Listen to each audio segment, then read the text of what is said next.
ما جاء به الرسول من شو؟ العقيدة والأحكام. أما معنى كلمة الجماعة، ما بنقول أهل السنة والجماعة، قلنا شو معنات أهل السنة؟ الذين يتبعون شريعة الرسول عقيدة وأحكاما. وأما الجماعة فمعنى هذه الكلمة الجمهور الغالب، هؤلاء الذين مدحهم الرسول، واليوم زاد عددهم على المليار. اليوم يقال إن عدد هذه الجماعة المنصورة، هذه الفئة التي مدحها الرسول، يعني اللي اسمهم الأشاعرة والماتريدية، اللي اسمهم أهل السنة والجماعة، اليوم عدد المسلمين في الأرض يقال إنه تجاوز المليار، يقال تجاوز المليار، بل يقال قارب المليار ونصف، يقال قارب المليار ونصف المليار. ومعظم هؤلاء هم الأشاعرة والماتريدية، والذين خالفوهم مين؟ شاذون منحرفون، يعني المجسمة، القدرية، المرجئة، كل فئات الضلال اللي خالفوا السواد الأعظم، شو هول؟ شذوا، ضلوا، انحرفوا. والرسول عليه الصلاة والسلام ماذا قال؟ من شذ شذ إلى النار. معناته أنه الفئة المنصورة الناجية السالمة مين؟ من؟ الأشاعرة والماتريدية، أهل السنة والجماعة. والأشاعرة والماتريدية يقولون إن الشرع هو الأصل، والعقل شاهد بصحته، يعني العقل يشهد بصحة ما جاء به الرسول من الشرع. مش مثل المعتزلة. المعتزلة ضلوا، ماذا قالوا؟ قالوا العقل هو الأصل، والعياذ بالله، قالوا العقل هو الأصل. لا، هذا ليس صحيحا، هذا كذب، لأن ثمة أمور لا يستطيع العقل وحده أن يعرفها وأن يصل إليها، يعني أمور التحليل والتحريم والواجبات والمحرمات، كيف الإنسان بده يتوصل له بمجرد عقليته وتفكيره؟ كيف يستطيع؟ لا يستطيع. هذا كيف يعرف؟ بالوحي، هذا يعرف بالوحي. مسائل التحليل والتحريم والواجبات والمحرمات، هذا يعرف بشو؟ بالوحي، بالشرع، يعني الشرع هو الأصل. أما وجود الله، تنزيه الله، الصفات 13، هذا لا يحتاج فيه لسماع الدليل والحديث والآية، هذا شيء يدرك بالعقل. يعني العقل السليم يقول لا بد لهذا الكون من خالق خلقه، لا بد لخالق الكون من أن يكون متصفا بالسمع والبصر، بالقدرة، بالإرادة، بالحياة، بالعلم.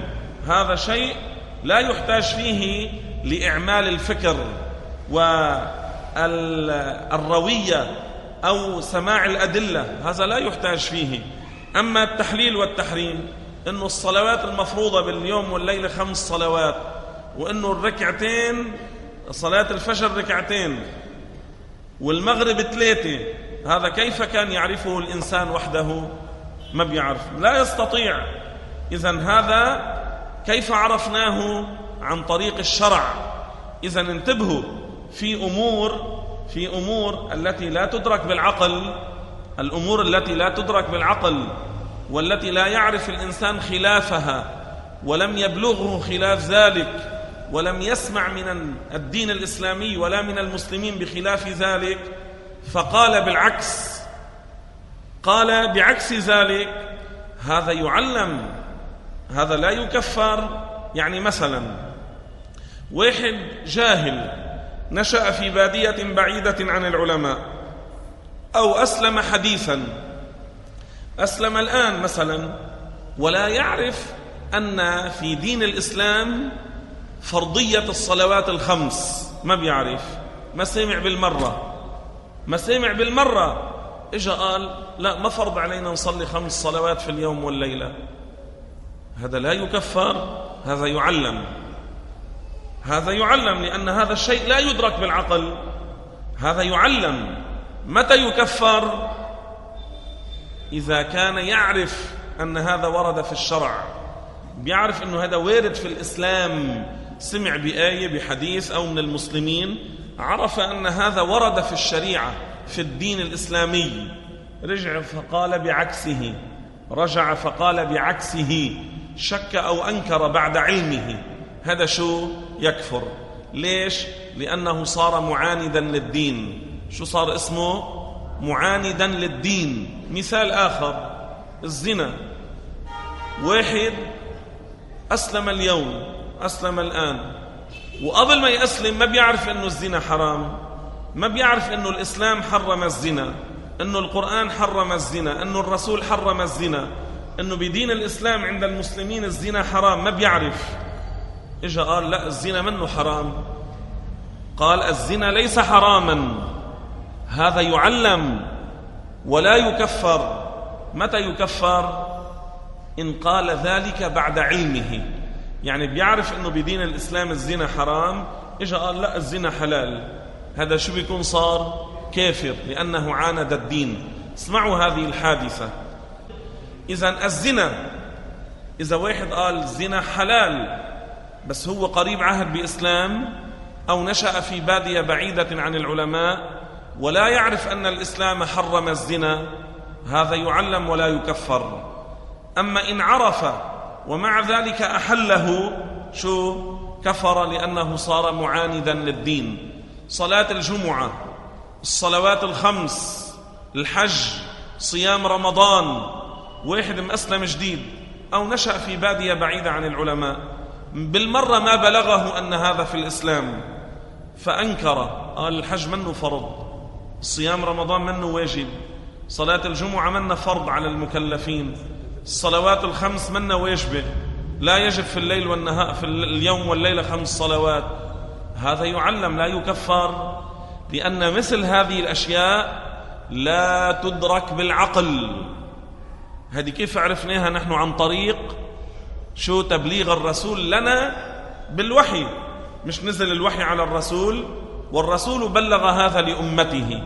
في مثل هذا يعلم ولا يكفر إلا إن كان معاندا. إن كان معاندا للدين شو صار؟ كافر، صار خارجا من الإسلام، لأنه صار معاند للدين. إذن في مثل هذه المسائل لا يتسرع في التكفير، لا يتسرع في التكفير.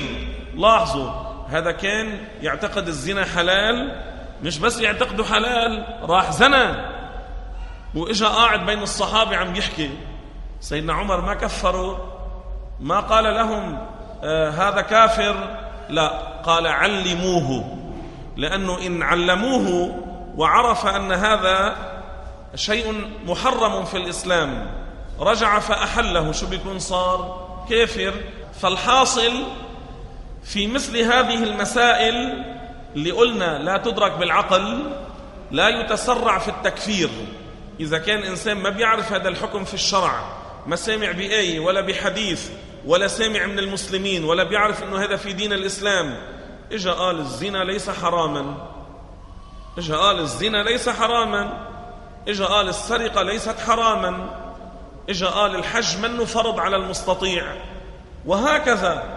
هذا يعلم لا يكفر، لا يتسرع في تكفيره، هذا يعلم.